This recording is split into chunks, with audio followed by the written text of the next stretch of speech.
সাধাৰণ সম্পাদক খলিলুৰ ৰহমান ডাঙৰিয়া, আমাৰ নলবাৰী সমষ্টিৰ প্ৰাক্তন বিধায়ক প্ৰদেশ কংগ্ৰেছৰ কাৰ্যনিৰ্বাহক সদস্য অশোক শৰ্মা ডাঙৰিয়া, আজি এই সভাখনৰ এগৰাকী অন্যতম উদ্যোক্তা প্ৰদেশ কংগ্ৰেছৰ মাননীয় সাধাৰণ সম্পাদক শ্ৰীযুত কন্দৰ্প কলিতা ডাঙৰিয়া, মহিলা কংগ্ৰেছৰ সাধাৰণ সম্পাদিকা ৰিজুমণি তালুকদাৰ ডাঙৰিয়ানী, APCCৰ সম্পাদক আমাৰ শ্ৰীযুত দেউৰী ডাঙৰিয়া, social media APCC chairman Ratul Kalita ডাঙৰিয়া, ত্ৰিদীপ বৰ্মন ডাঙৰিয়া, মুজাম্মিল হক ডাঙৰিয়া, আমাৰ মিতালী ডেকা ডাঙৰিয়ানী, জিংফুল আলী ডাঙৰিয়া, ত্ৰিদীপ শৰ্মা ডাঙৰিয়া, আজি বিজেপি দল ত্যাগ কৰি আমাৰ দলত যোগদান কৰা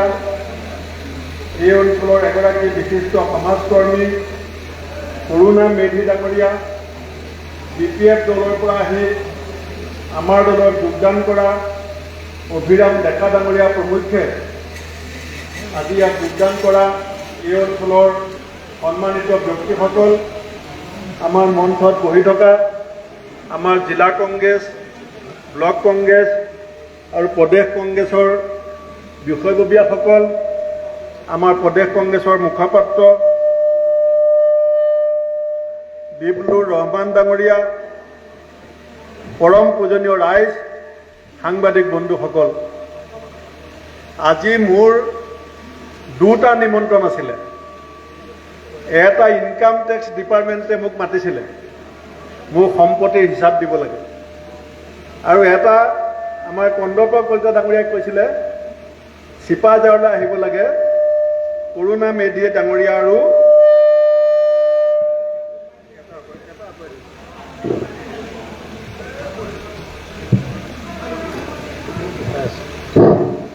কৰুণা মেধি ডাঙৰিয়া আৰু ডেকা ডাঙৰিয়াক আদৰিব লাগে। মই ৰাতিপুৱাৰ পৰা চিন্তা কৰি আছোঁ যে ইনকাম টেক্সৰ অফিচত যাওঁ নে চিপাঝাৰত যাওঁ।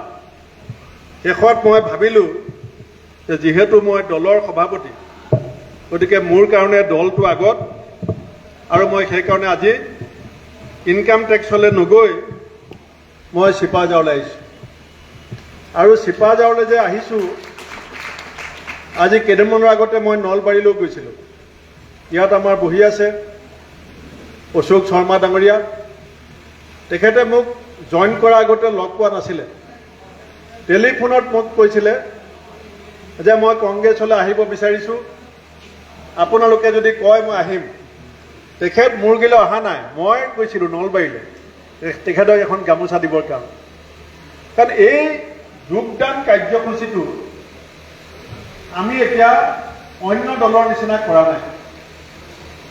আমি ব্লক কংগ্ৰেছ আৰু জিলা কংগ্ৰেছক কৰ্তৃত্ব দিছোঁ যে দলটো শক্তিশালী কৰিবৰ কাৰণে আমাৰ যিসকল ৰাইজে আমাৰ দলৰ আদৰ্শৰ প্ৰতি আকৃষ্ট হৈ অসমৰ স্বাৰ্থত এই মঞ্চখনক শক্তিশালী কৰিবৰ কাৰণে আগভাগ ল'ব বিচাৰে, তেখেতসকলক আমাৰ যাতে স্থানীয় নেতাসকলে আদৰণি জনায়, তাৰ কাৰণে আমি প্ৰদেশ কংগ্ৰেছে এইবাৰ আমাৰ যিটো ক্ষমতা আছিলে সেই ক্ষমতাটো আমি জিলা আৰু ব্লকক দিছোঁ।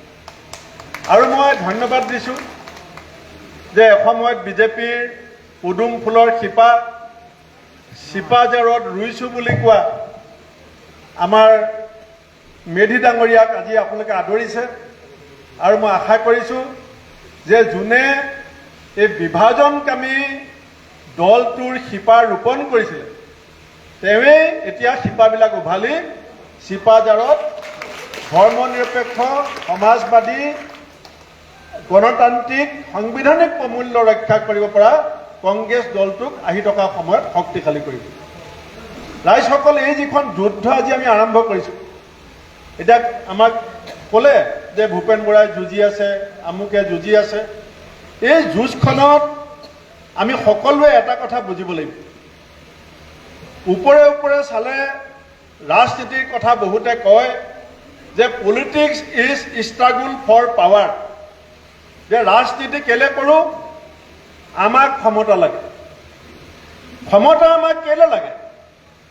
আমি ৰাইজক সেৱা কৰিবৰ কাৰণে ক্ষমতা লাগে এতিয়া শাসন ব্যৱস্থাটো যিটো এতিয়া দিছপুৰত আৰু দিল্লীত চলি আছে এওঁলোকে শাসন কৰিছে নে শোষণ কৰিছে এই কথাটো কিন্তু আমি বিশ্লেষণ কৰি চোৱাৰ সময় সমাগত আজি শাসনৰ নাম লৈ শাসকৰ নাম লৈ যদি ব্যাপক শোষণ আৰম্ভ হয় যদি আমাৰ ৰাইজৰ সম্পদ যদি লুণ্ঠন হয় আমাৰ কামবিলাক যদি বাদ দি পেলাই কেৱল বিভাজন ক্ষমতা কেন্দ্ৰিক ধনসৱস্যৰ ৰাজনীতিৰে আমাৰ ৰাজ্যখনত যদি কোনোবাই সাম্প্ৰদায়িক বিভাজন সৃষ্টি কৰি আমাৰ মাজত অশান্তি সৃষ্টি কৰিব বিচাৰে আমি ৰাজ্যখনৰ বা দৰঙৰ বা চিপাঝাৰৰ এজন বিবেকবান নাগৰিক হিচাপে আমি এই কথাবিলাকৰ প্ৰতিবাদ কৰিব লাগিব নে নালাগে এই কথাটো আমি চিন্তা কৰিব লাগিব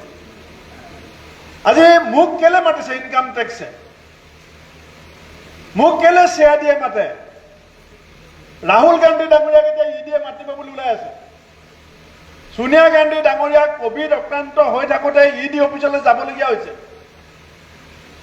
ৰাহুল গান্ধী ডাঙৰীয়াৰ এমপি পদ খাৰিজ কৰা হ'ল এই কথাবিলাকৰ অন্তৰালত কি আছে ইয়াৰ অন্তৰালত আছে যে আমি সংবিধান নেমানিব পাৰোঁ আমি দেশৰ ৰাজভঁৰাল লুটপাট কৰিব পাৰোঁ তোমালোকে চকু মুদি মুখ বন্ধ কৰি বহি থাকা নহলে তোমালোকক CBI ED income tax police লগাই তোমালোকক ধাৰাখাৰী কৰি দিব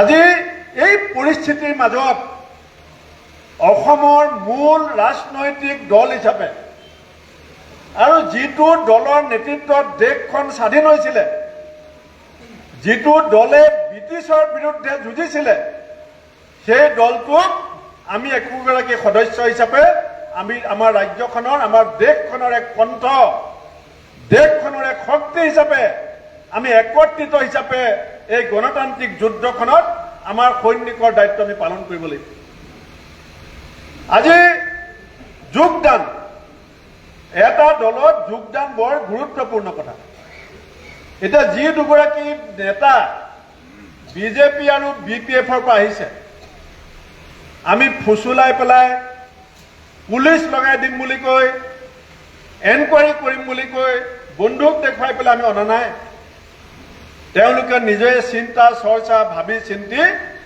কংগ্ৰেছ দলত যোগদান কৰাৰ এটা সিদ্ধান্ত লৈছে এই কথাটোৱে প্ৰমাণ কৰে যে অসমৰ মানুহে যিটো আশাৰে পৰিৱৰ্তনৰ শ্লোগান দিছিল আমি বহুতে দিছিলোঁ পৰিৱৰ্তনৰ শ্লোগান কেলে দিছিলোঁ বিজেপি আহিলে বিদেশী যাব এতিয়া পৰহি আপোনালোকে গম পাইছে যে CAAখনৰ নামত হিমন্ত বিশ্ব শৰ্মা ডাঙৰীয়াই প্ৰথমগৰাকী বিদেশীক অসমীয়া নাগৰিক হিচাপে স্বীকৃতি দিছে আৰু শ্লোগান কি আছিলে যে 16 তাৰিখে বিজেপি আহিব 17 তাৰিখে বিদেশীয়ে টোপোলা বান্ধিব আৰু 18 তাৰিখে বিদেশী যাবগৈ আৰু আজি কি হৈ আছে আপুনি কথাবিলাক চিন্তা কৰিব মোদী ডাঙৰীয়া আহিছিলে আমাৰ দৰঙত ইলেকশ্যনত কেম্পেইনিং কৰিবলৈ 2014 চনত মনত পেলাব ভাষণটো যে ভাই ও बहनों कांग्रेस का जमाना में सिजु का दाम रॉकेट का गति का जैसा आसमान छू रहा है কৈছিলা নাই মোদী ডাঙৰীয়া बीजेपी को मौका दीजिए सिजु का दाम आसमान से जमीन में खड़ा कर देगा আজি যি বিজেপিয়ে দ্ৰব্য মূল্য বস্তুৰ দাম আকাশত লাগিছে কংগ্ৰেছৰ দিনত আৰু বিজেপি শাসনলৈ আহিলে বস্তুৰ দাম মাটিত নমাই দিব এতিয়া বস্তুৰ দামটো বাদ দিয়ক অসমত আপুনি ইমূৰৰ পৰা সিমূৰলৈ যাবলৈ হলে 27খন টুল গেটত পইচা দিব লাগিব 27খনত যিসকলে গৈ পাইছে ইমূৰে সিমূৰে ঘূৰি আছে গম পায় 27খন টুল গেটত পইচা নিদিলে আজি আপুনি অসম ইমূৰৰ পৰা সিমূৰলৈ যাব নালাগে নোৱাৰে ইলেক্ট্ৰিচিটি বিল এই হিমন্ত বিশ্ব শৰ্মা চৰকাৰে ইলেক্ট্ৰিচিটি বিল এই যোৱা সময়ছোৱাত 7 বাৰ বৃদ্ধি কৰিছে 7 বাৰ আৰু সুধিলে কি বুলি কয় 10 পইচাহে বঢ়াইছো আমাক বুৰ্বক বুলি ভাবে 10 পইচা মানে কি এনেকুৱা এটা পৰিয়াল আছে নেকি যিটো পৰিয়ালত 500 ইউনিট বিজুলী নহলে চলিব পাৰে? অকল যদি দুটা বাল্ব, দুখন ফেন যদি আপুনি মাহটো চলাই, এতিয়া গৰম দিনত আপোনাৰ 500-600 ইউনিট চলিব। আৰু 600 ইউনিটত যদি 10 টকাকৈ বঢ়াই দিয়ে, আপোনাৰ ইলেক্ট্ৰিচিটি বিল কিমান বাঢ়িব? 600 টকা বাঢ়িব। আৰু মুখ্যমন্ত্ৰীক যেতিয়া আমি প্ৰশ্ন সুধো, কি বুলি কয়? যে মই 1 ইউনিটত 10 টকাহে বঢ়াইছো। আপুনি হাজিৰা কৰা মানুহে, খেতিয়কসকলে, শ্ৰমিকসকলে উপাৰ্জন কিমান কৰে? কিন্তু ইলেক্ট্ৰিচিটি বিল 7 বাৰ বৃদ্ধি কৰিছে। দৰৱৰ দাম, যিসকলে দৰৱ নহলে চলিব নোৱাৰে, এটা বয়স আমাৰ চবৰে আহে যে মাহটোত 500 টকা 700 টকা দৰৱ নহলে আমি চলিব নোৱাৰো। আজি দৰৱৰ দাম 20 গুণ বঢ়াই দিলে। আৰু কি বুলি কয়? মইতো 1200 টকা অৰুণোদয় দি আছো, 1200 টকা অৰুণোদয় দি আছো। অৰুণোদয় 1200 টকা আৰু চিলিণ্ডাৰ 1250 টকা। ইলেক্ট্ৰিচিটি বিল 7 বাৰ বঢ়ালে, দৰৱৰ দাম বঢ়াই দিলে, দালি, মিঠাতেল, আলুগুটি, পিঁয়াজ, মাটি খাজানা, আপোনাৰ নিত্য ব্যৱহাৰ্য প্ৰত্যেকটো সামগ্ৰী, আনকি জুই চলাটোত কাঠি 20টা কমাই দিলে, দাম 1 টকা বঢ়াই দিলে। আপুনি চাব, গুড ডে বিস্কুট আগতে ইমান দীঘল আছিলে পেকেটটো, এতিয়া পেকেটটো সৰু কৰি দিলে, দাম 10 টকা বঢ়াই দিলে। আমাক 1200 টকা দিয়াৰ নামত যি ধৰণে এই চৰকাৰখনে শোষণ কৰিছে, এই শোষণৰ প্ৰতিবাদ আপুনি দিছপুৰত ধৰ্ণা দি পেলাই যদি কৰিবলৈ যায়, এই যে ছাম ষ্টাফৰ্ড, দীপাঞ্জল দাস, দ্বিজেন্দ্ৰ পাংগিং, ঈশ্বৰ নায়ক, আব্দুল আলিমক যে গুলিয়াই মাৰিলে, আপোনাৰ মোকো গুলিয়াই মাৰিব। তেতিয়াহ'লে আমি কি কৰিম? আমি এখন গণতান্ত্ৰিকভাৱে বেলট বাকচৰ যুদ্ধৰ কাৰণে আমি এতিয়া সকলো সাজু হ'ব লাগিব। আমি বেলট বাকচৰ যুদ্ধৰ কাৰণে সাজু হ'ব লাগিব। মোক কৈছে এতিয়া আহি থাকোঁতে কোনোবাই যে চিপাঝাৰত আমাৰ অৱস্থা ভাল নহয়, আমি বহুত হাজাৰ ভোটত MP ইলেকশ্যনত হাৰিছোঁ। ময়ো জানো যে চিপাঝাৰত আমাৰ অৱস্থা MP ইলেকশ্যনৰ হিচাপটো চালে বৰ ভাল নহয়। কিন্তু ৰাইজসকল, গণতন্ত্ৰত কোনো নেতা, এই মঞ্চত যে বহি আছো আমি, গণতন্ত্ৰৰ ভাগ্য কোনো নেতাই নিৰ্ণয় নকৰে। গণতন্ত্ৰৰ ভাগ্য বিধাতা হৈছে ৰাইজ। গণতন্ত্ৰত কোনে শাসন কৰিব, কোনে শাসনৰ চকীত বহিব, কোন MLA হ'ব, কোন MP হ'ব, এই নেতাই দাদাগিৰি কৰি লাভ নাই। সেই ক্ষমতা ৰাইজৰ হাতত আছে, ৰাইজৰ হাতত আছে। 2016 চনত বিজেপিৰ MLA কেইজন আছিলে? 2016 চনত জানে অশোক শৰ্মা ডাঙৰীয়াই, বিজেপিৰ MLA 5 জন আছিলে, 5 জন। 11 চনত আৰু 16 চনত নাই, 16 চনত কথা কৈ আছো মই। না 16 চনত জিকাৰ পাছত, 16 চনৰ বিধানসভাৰ আগতে যেতিয়া সৰ্বানন্দ সোণোৱাল ডাঙৰীয়াই মুখ্যমন্ত্ৰী হৈছে, ইলেকশ্যনৰ ৰিজাল্ট আহিছে, তাৰ পিছৰ কথা মই কোৱা নাই। 16 চনৰ MLA ইলেকশ্যনৰ ৰিজাল্ট দিয়াৰ আগতে বিজেপিৰ MLA আছিলে 5 জন। 5 জনৰ পৰা বিজেপি 60 জন কোনে কৰি দিলে? অসমৰ ৰাইজে কৰি দিলে। আৰু অসমৰ ৰাইজে কিয় কৰি দিছিলে? কাৰণ অসমৰ ৰাইজে বিজেপিৰ কিছুমান কথা ভাল পাইছিলে। আৰু কোনবিলাক কথা ভাল পাইছিলে? বস্তুৰ দাম কমাই দিম বুলি ক'লে কোনে বেয়া পাব? 2 কোটি চাকৰি দিম বুলি ক'লে কোনে বেয়া পাব? অসম চুক্তিৰ 5 নং দফা 6 নং দফা ৰূপায়ণ কৰিম বুলি কৈছিলে। বিপ্লৱ শৰ্মাৰ প্ৰতিবেদন দাঢ়ি, কমা, শব্দ, বাক্য নবদলোৱাকে ৰূপান্তৰ কৰিম বুলি কৈছিলে। 6 জনগোষ্ঠীক 100 দিনৰ ভিতৰত জনজাতিকৰণ কৰিম বুলি কৈছিলে। কোচসকলক, আহোমসকলক, মটক, মৰাণ, চাহ জনগোষ্ঠী, আহোম, এই 6 জনগোষ্ঠীক 100 দিনৰ ভিতৰত জনজাতিকৰণ কৰিম বুলি কৈছিলে। গুৱাহাটীৰ কৃত্ৰিম বানপানী 100 দিনত নাইকিয়া কৰিম বুলি কৈছিলে। দুৰ্নীতিমুক্ত অসম গঢ়িম বুলি কৈছিলে। অসমৰ মানুহে ভাবিছিল যে ইমানবিলাক ভাল কাম কৰিম বুলি কৈছে, আমি এবাৰ বিজেপিক উঠাই দিম, 5খনৰ পৰা 60খন কৰি দিলোঁ। আজি যিসকল নেতাই বিজেপিৰ পতাকা লৈ গাঁৱে গাঁৱে ঘূৰি এই দলটো শক্তিশালী কৰিছিলে, আজি সেই অশোক শৰ্মা ডাঙৰীয়া, RP শৰ্মা ডাঙৰীয়া, আমাৰ কৰোণা মেধি ডাঙৰীয়া, আজি তেওঁলোকে অসমৰ ৰাইজক ক'বলৈ আৰম্ভ কৰিছে যে বিজেপি দলটো বনালো আমি আৰু লুটপাট কৰিছে কংগ্ৰেছৰ পৰা যোৱা সেই বাহিনীটোৱে।